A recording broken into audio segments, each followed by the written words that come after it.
오늘도 기도의 자리로 나오신 여러분, 우리 주님의 이름으로 환영합니다.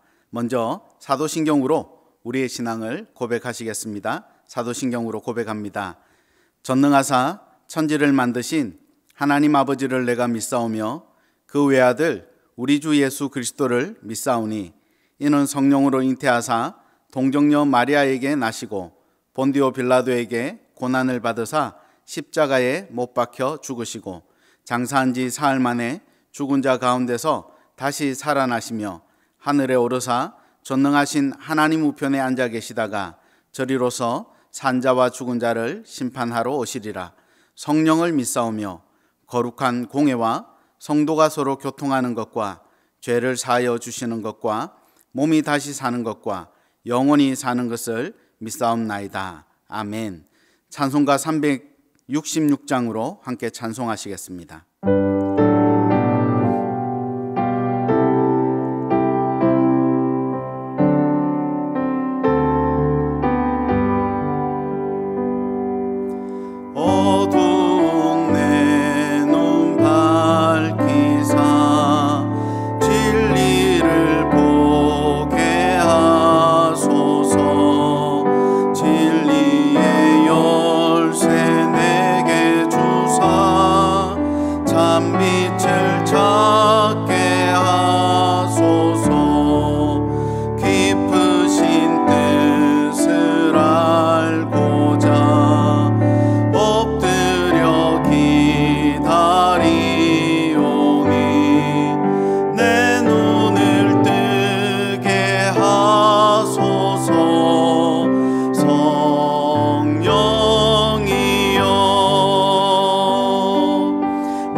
오늘 함께 은혜를 나눌 하나님 말씀은 사사기 12장입니다. 사사기 12장 8절부터 15절까지 말씀입니다.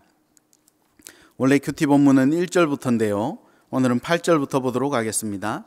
사사기 12장 8절부터 15절입니다. 제가 읽도록 하겠습니다. 그 뒤를 이어 베들레헴의 입산이 이스라엘의 사사가 되었더라.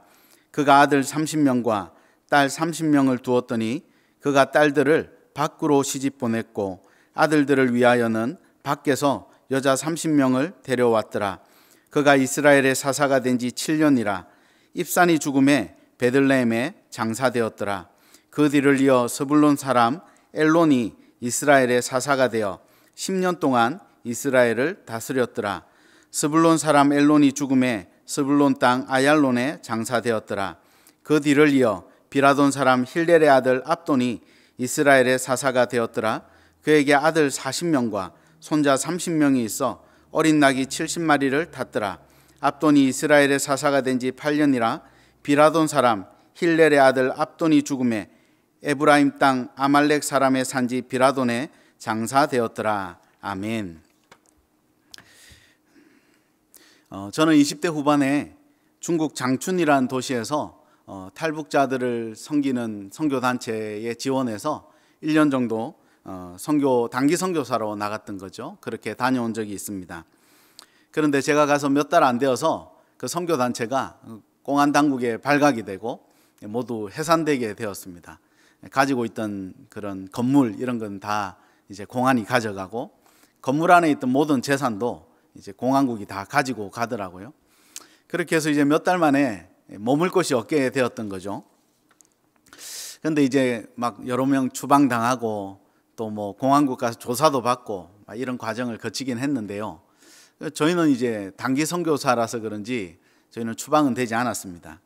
그렇게 이제 추방되지 않은 두세 명, 세 명이었던 걸로 기억이 나는데 워낙 오래전 일이라 두세 명이 이제 머물기는 해야 되니까 그 도시에서 아주 저렴한 아주 싼 아파트를 하나 얻었습니다. 얻어서 이제 그 집에서 몇 달 동안 같이 지냈던 거죠. 그 당시에 저는 또 학교에서 어학연수를 하고 있어서 그 집에 왔다 갔다 하면서 지내긴 했는데요. 돈이 없으니까 아주 싼 아파트를 구했죠. 중국말로는 그런 아파트를 마오페이라고 그러는데 어떤 아파트냐면 그냥 시멘트로 발라놓은 아파트입니다. 그래서 겨우 화장실에 문 하나 달려 있고요. 현관에 문 하나 달려 있고 그리고 뭐 아무것도 없는 겁니다. 주방도 없지요. 그냥 가스레인지로 저희들 휴대용 가스레인지로 이렇게 해 먹었던 거죠. 그러니까 아주 열악한 환경이었습니다. 그런데 그 아파트가 또 자주 정전이 된다 그래요. 그때가 겨울철이었는데 저희가 들어간 첫날에 밤 9시, 10시쯤 돼서 자려고 누웠는데 너무 추운 겁니다. 그 당시에 저희가 가지고 있었던 게 이제 휴대용 이동용 라디에이터 하나랑 전기로 하는 거 있지 않습니까? 그리고 이제 전기장판이 전부였습니다. 이제 시멘트 바닥에 조그만 요를 깔고 침낭을 깔고 이렇게 자는데 너무 추운 겁니다. 그 당시에 그 도시가 영하 20도씩 이렇게 내려갔거든요. 왜 이렇게 추운가 이렇게 봤더니 전기가 나간 겁니다. 정전이 된 겁니다. 그래서 그 주변 그 이웃들에게 물어보니까 이렇게 정전되면 하룻밤은 그냥 꼬박 정전이 된다는 겁니다. 그렇게 밤에 침낭을 뒤집어 쓰고 자는데 도무지 잠이 안 오는 겁니다.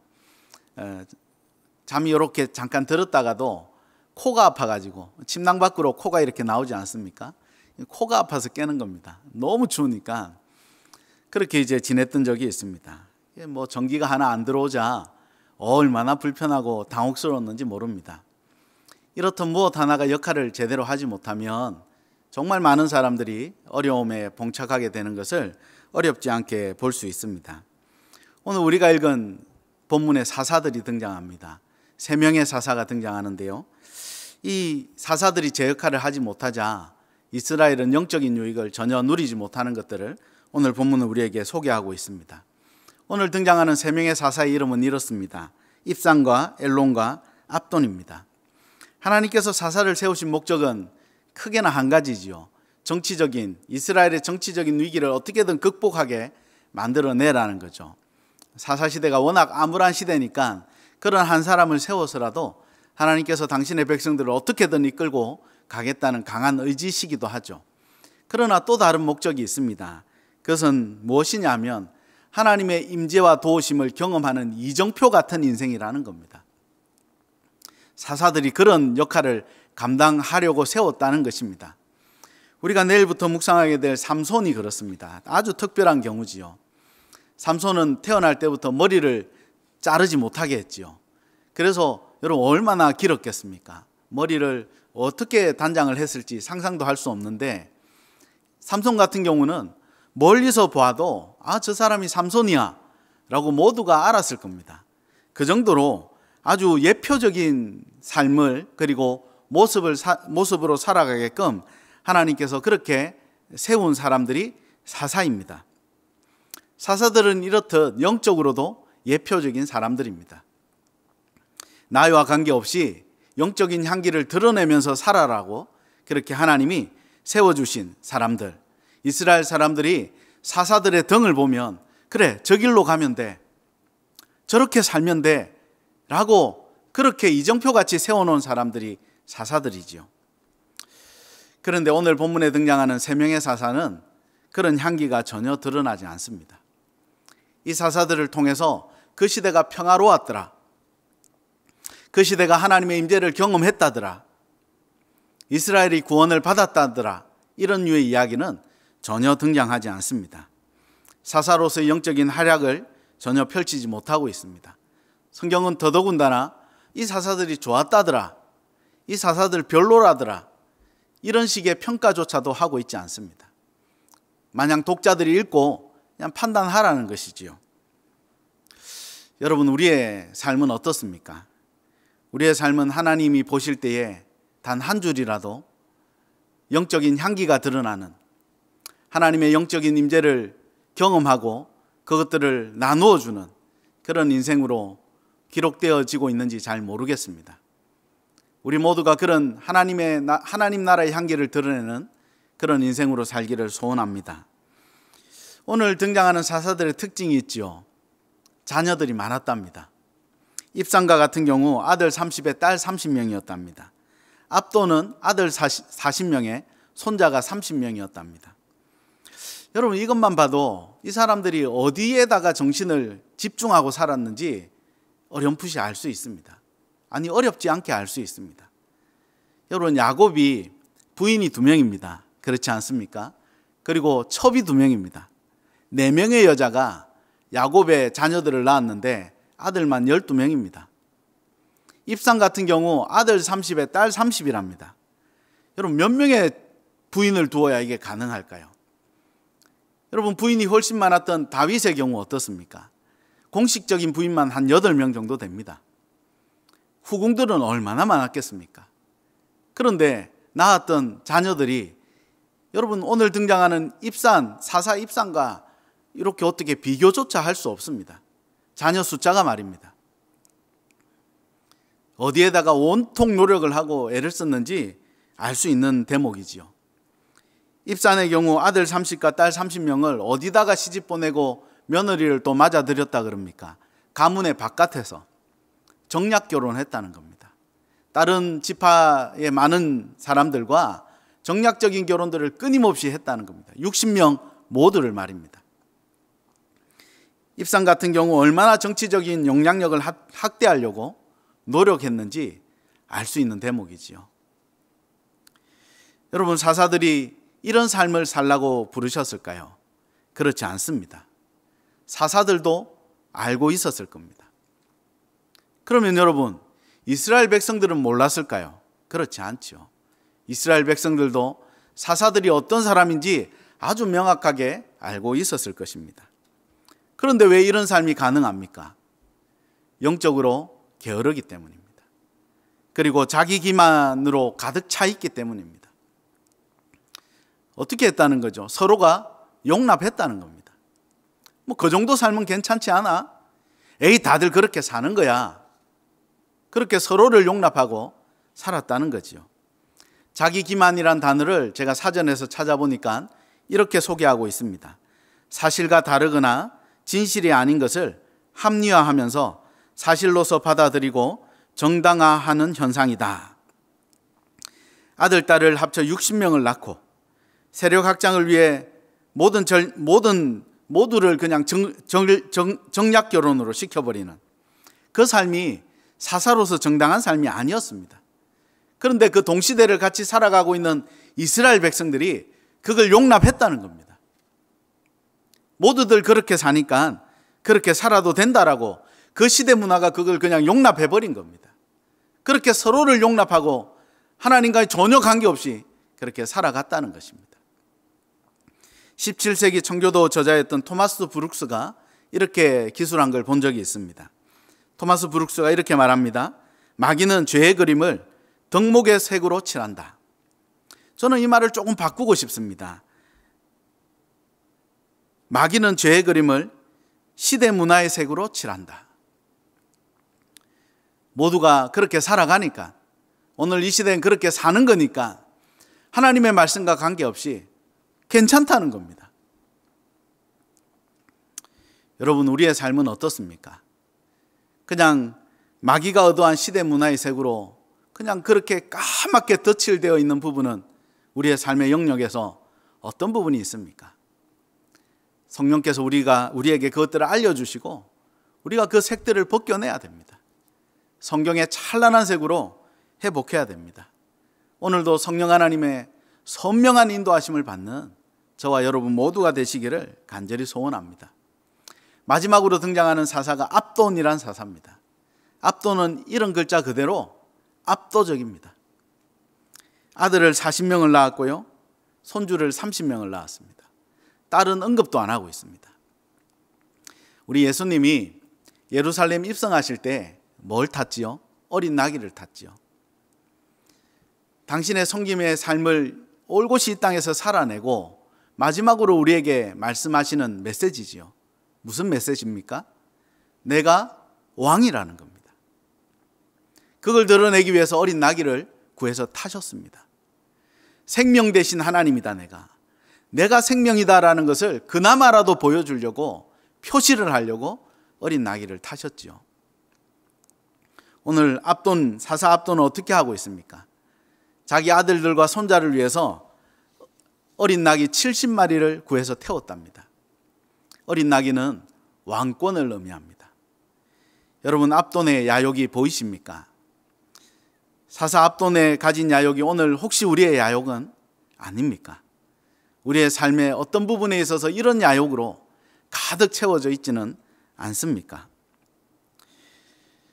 우리는 이 시대에 예수님의 제자들입니다. 여러분 모두 동의하시지요? 우리는 예수님의 제자들입니다.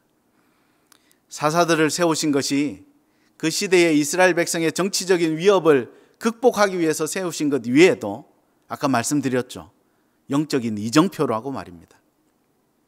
저 사람 등을 보고 달려가면, 저 사람 등을 보고 어깨에 기대서 그냥 가기만 하면 하나님이 기뻐할 만한 삶을 살 수 있어라는 그런 이정표 말입니다. 그런데 어떠십니까? 우리는, 그리고 여러분은, 여러분 가정의 가족들이 그리고 자녀들이 볼만한 이정표가 맞습니까? 여러분의 삶의 터전에서 여러분은 어떻게 영적 이정표로 실패하지 않고 잘 서 계십니까? 혹여나 아들 30명, 딸 30명, 그냥 그런 일에 마음을 빼앗겨서 살고 있지는 않으십니까? 심지어는 어디 가면 어린 낙이라도 탈 수 있을까 하고 그 자리에 그냥 기웃기웃하며 살고 있지는 않으십니까? 오늘도 예수님의 제자로 하늘나라의 찬란한 빛을 드러내는 그런 예수님의 제자로 이 땅을 함께 힘내어 살아드리는 저와 여러분 모두가 되시기를 우리 주님의 이름으로 간절히 축원해 드립니다. 다 같이 한번 기도하시겠습니다. 하나님 아버지, 우리를 당신의 제자로 불러주신 것 감사합니다. 생명을 잃어버린 시대 가운데 생명을 소유하며 살게 하시니 또한 감사합니다. 하나님, 우리가 그리스도의 제자로 하나님 이 땅의 영적 이정표처럼 하나님 그 자리에서 늘 굳건하게 살아갈 수 있도록, 견고히 세워진 채로 살아갈 수 있도록 주님, 우리 모두를 축복하여 주시옵소서. 오늘 마음을 새롭게 하고 마음을 정하여 하나님 앞에 나아가고자 하는 주의 백성들마다 찾아가셔서 만나주시고, 어디 있든 하나님 꼭 안아주심으로 하늘의 향기가 드러나는 하나님의 백성들로 살 수 있도록 인도하여 주시옵소서. 예수 그리스도 이름으로 기도드렸습니다. 아멘. 오늘 말씀을 기억하시면서 두어 가지 기도 제목으로 함께 기도하시겠습니다. 첫 번째 기도 제목은 내 삶이 말씀을 떠나 자기 기만으로 살아가고 있지는 않은지 돌아보게 하소서. 사람들이 괜찮다는 이야기가 아니라 하나님이 괜찮다는 이야기를 들으려 애쓰게 하시고 말씀의 귀를 기울이고 은혜를 갈망하며 살아가는 하루가 되게 하소서. 두 번째 기도 제목입니다. 내 삶의 이정표가 어디로 향하고 있는지 직시하게 하시고 하나님께 도움을 구하게 하소서. 나와 우리 가정이 바른 영적 이정표로 살아가게 하시고 이웃들에게 하늘나라를 가리키는 생명의 이정표로 살아갈 수 있도록 인도하소서. 다 같이 두 가지 기도 제목으로 함께 기도하시겠습니다.